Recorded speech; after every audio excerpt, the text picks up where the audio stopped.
foodie fun friends, I've got a great recipe for you today. It's supposed to be cornbread, but if you've been following my YouTube channel for a while, you know that I have a bit of foodie fun. I kind of consider myself a shortcut chef.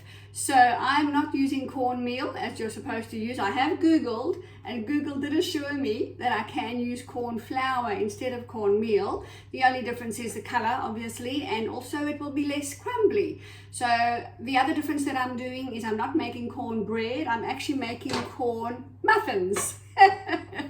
So there we go, shortcut chef on Foodie Fun with Kel. Let's see what we're going to turn up with today. I'm using silicone muffin cups this time. Last time I used paper cups and that was a disaster. So this recipe I'm baking because I read a autobiography by A.R. Grosjean. Her name's Amber Grosjean, and I really think that her book is one that should be read by, if not everyone, most adults, because it touches on the effects of bullying, not necessarily physical bullying, mental health and verbal bullying. And what I loved about Amber's story is her rise through resilience, and part of that story was also the strength that her husband shared with her to help her get through her tough times. And that's why I'm making the cornbread, because cornbread is one of Amber's favorite recipes, and her husband has a secret recipe that he's not sharing. So this one I got off of the internet, but he knows that Amber loves the cornbread, so he makes it for her. And I just think that's such a beautiful love language, you know. As you would probably know by now, most of my book reviews that I read and write, for that matter, are based on relationships, and that really touched me. I just thought that was such a sweet part of their relationship. So hence the cornbread or corn muffins recipe. So let's begin, shall we? First of all, this recipe comes from Pinterest, from Eat Little Bird account. Her name is, I've forgotten her actual name. I'm so sorry. I will have it in the comments below. Eat Little Bird. And she adapted the recipe from the formidable chef Nigella Lawson from Nigella Bites. So without further ado, let's begin. I've already got a cup of my corn flour, supposed to be cornmeal, but let's see. And then it says a cup of flour minus 1 tablespoon. So that's what I'm going to do over here. I've got my little, glass dish. I'm going to minus 1 tablespoon of the flour, hopefully. There we go. So a cup minus a tablespoon of flour. I'll put that in with the corn flour. Sorry if you can't see, my camera's a bit low this morning. And then we have a 1/4 teaspoon of salt. Again, I'm adjusting the recipe. It says it's supposed to be a 1/2 teaspoon of salt, but that's really big in my opinion. So I'm using a 1/4 teaspoon of salt. I will have the original recipe in the comments as well, so you can adjust it according to your tastes. 1/4 teaspoon of salt. And then we're going to have a tablespoon of baking powder. Here's my baking powder. I just might need, oh, there we go.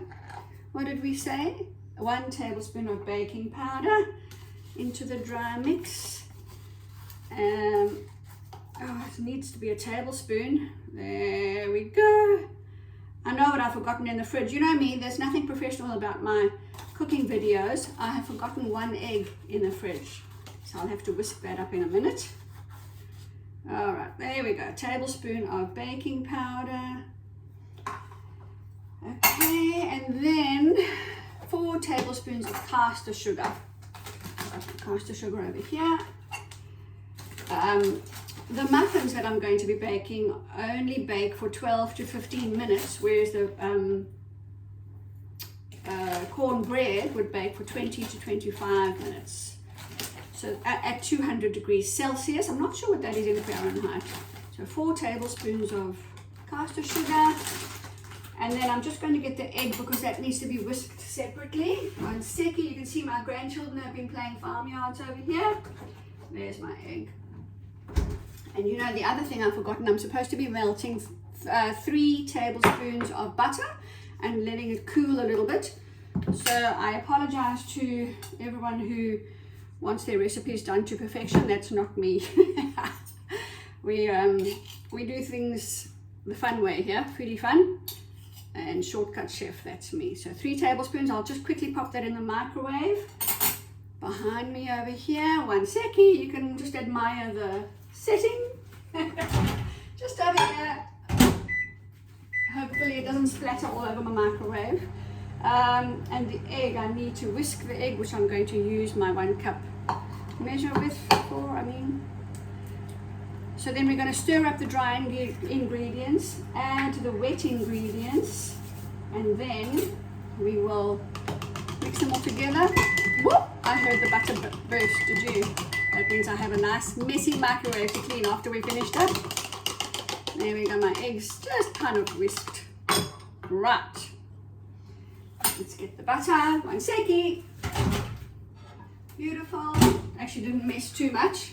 Nice melted butter. It's going to cool down just a little bit while we whisk a cup of milk with the egg.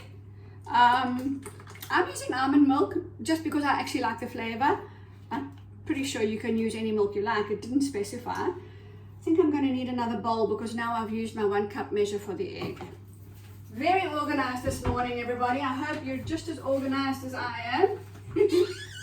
All right, I'm going to pour my egg into this bowl so that I can use a cup to measure 1 cup of milk. And then whisk them together.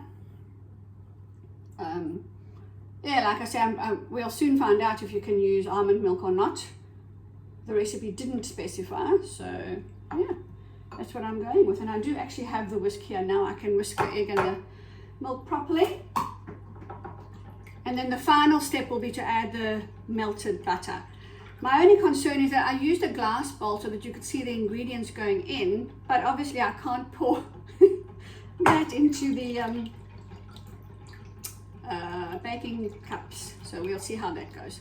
Let me check. I've got a cup of corn flour, I've got a cup minus a tablespoon of flour, I've got a 1/4 teaspoon of salt, I have a tablespoon of baking powder, and I have my 4 tablespoons of caster sugar, and then I have a cup of milk and a cup and 1 egg. Right, let's stir it up together.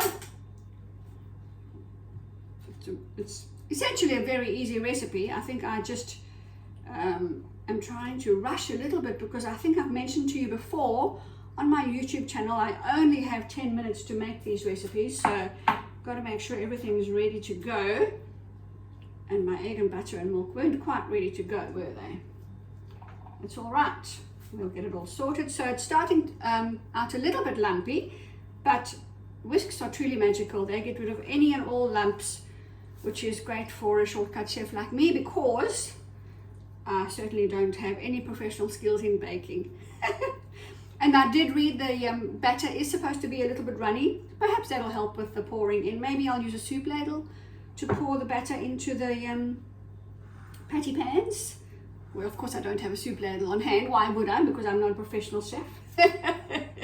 Hope you're enjoying the morning show so far. This is going to be my breakfast, by the way. It's only 8:30 in the morning, and as these only have to bake for between 12 and 15 minutes, they're definitely going to be my breakfast. Okay, and now this cooled butter, supposedly cooled butter. I should have melted it before, but I didn't. So we'll just add a little bit at a time because it's not quite cooled as it should be. Or melted for that matter. If you can see, there's a lump of butter going in at the minute. That's all right. We'll stir it in, stir it in. By the way, cornbread is essentially an American recipe. You might know I'm in Australia. What I found really interesting about the Eat Little Bird page, if I could just remember her name. Anyway, what I found really interesting about her recipe page on Pinterest was that she's also an Australian, but she first discovered cornbread on her honeymoon in America.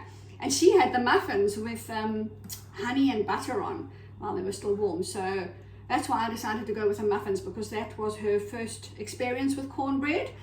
Okay, how are we going for time? I've got 30 seconds to get my soup ladle and just see how they go into the muffin pans. 1 second over there.